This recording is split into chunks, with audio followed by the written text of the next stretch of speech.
আজকে আমি চলে এসেছি বর্ধমান তেঁতুলতলা মাছের বাজারে। তেঁতুলতলার যে রোডটার ধারেই হচ্ছে প্রচুর মাছ। সকাল সকাল চলে আসছে, অনেক কম দামে মাছ পেয়ে যাবে। তো জাস্ট তোমরা ভিডিওটা দেখে নাও, কোন রোডের উপরে কী কী মাছ আছে না আছে সবটা তোমরা ভিডিওটা দেখলেই জানতে পারবে। তো হাই গাইজ, আমি আজকে চলে এসেছি বর্ধমানের ফিশ মার্কেট অর্থাৎ তেঁতুলতলা বাজার, যেখানে খুবই সস্তা দামের মাছ পাওয়া যায়, বিভিন্ন রকমের মাছ পাওয়া যায়। তো দেখে নাও, এটা হচ্ছে বাজার, আর বাজারের ধারে ধারে এই হচ্ছে মাছ। তো এখানে বিভিন্ন রকমের মাছও পাওয়া যায়।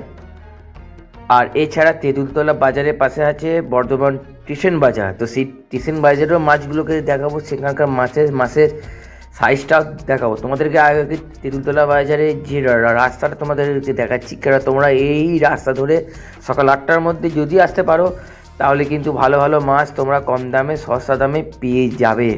দেখো, এই হচ্ছে সেই মাছ যেগুলো তোমরা সকাল সকাল আসলে পেয়ে যাবে।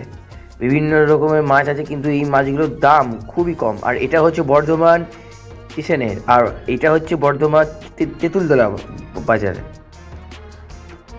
তো গাইস, এটা হচ্ছে বর্ধমান স্টেশনের মাছের বাজার। তো স্টেশনে দেখতে পাচ্ছ কত সুন্দর সুন্দর বড় বড় মাছ। হ্যাঁ, সব থেকে ভালো মাছ পাওয়া যায় সস্তা দামে, সেটা হচ্ছে বর্ধমান স্টেশনে। তেঁতুলতলা বাজার তো পাওয়া যায়, ওর থেকেও সস্তা হচ্ছে বর্ধমান স্টেশনে মাছের বাজার। বর্ধমান স্টেশনে নামলে তোমরা সেটা পেয়ে যাবে। আর তেঁতুলতলা বাজারটা হচ্ছে একটি ব্যস্ততম জায়গা, একটি ব্যস্ততম রোড, প্রচুর ব্যস্ত থাকে। তাই বাজার করতে গেলে তোমাদেরকে একটু সকাল সকাল আসতে হবে বন্ধুরা, একদম 8টার মধ্যে আসতে হবে। 8টার মধ্যে আসলে প্রচুর মাছ পেয়ে যাবে।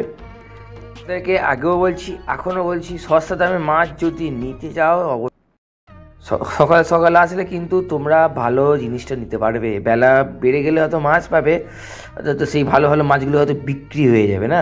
আর বর্ধমান স্টেশনে তো তাই, বর্ধমান স্টেশনেও তাই, বিশাল বড় বড় ভালো ভালো মাছ কম দামে।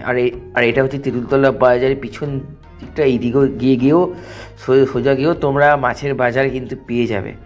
তো গাইস, আমার ভিডিওটা করার উদ্দেশ্য এটাই যে তোমাদের কাছে একটা ইনফরমেশন দেওয়া, বর্ধমানে কোথায় কোথায় সস্তা দামে মাছ পাবে।